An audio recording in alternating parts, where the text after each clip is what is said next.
Hello বন্ধুরা, আজকের এই ভিডিওতে আমরা জানব বাংলাদেশ জামায়াতে ইসলামী দলের বর্তমান আমির ডক্টর শফিকুর রহমানের পরিবারে কে কে রয়েছে এবং তারা কি কাজ করছে তার সম্পর্কে। তো ভিডিওটি শুরু করার আগে সবার কাছে একটাই অনুরোধ, ভিডিওতে একটা লাইক দিন।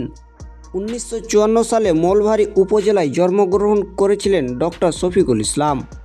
1974 সালে এসএসসি পাস করেন তিনি, এমনকি 1976 সালে এইচএসসি পাস করেছেন তিনি, এমনকি 1983 সালে এমবিবিএস ডিগ্রি সিলেটে মেডিকেল কলেজে থেকে চিকিৎসক হিসাবে গণ্যিত হন।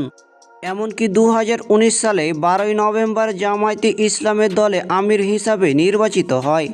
এখন চলুন জেনে নেই তার পরিবারে কে কে রয়েছে। ডক্টর শফিকুর রহমান যেন 2টি বিয়ে করেছে, এমনকি 2টি মেয়ে এবং একটিও ছেলে রয়েছে তার।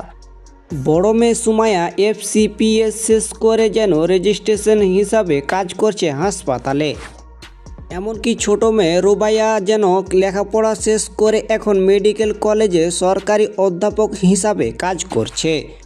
এমনকি ডক্টর শফিকুর রহমানের একমাত্র ছেলে যেন এখন লন্ডনে লেখাপড়া করছে। সব মিলিয়ে ডক্টর শফিকুর রহমানের যেন 5 জন ফ্যামিলি সদস্য নিয়ে খুব সুখী একটি পরিবার, এমনকি সবার যেন শিক্ষাগত অভিজ্ঞতা অনেকটাই বেশি।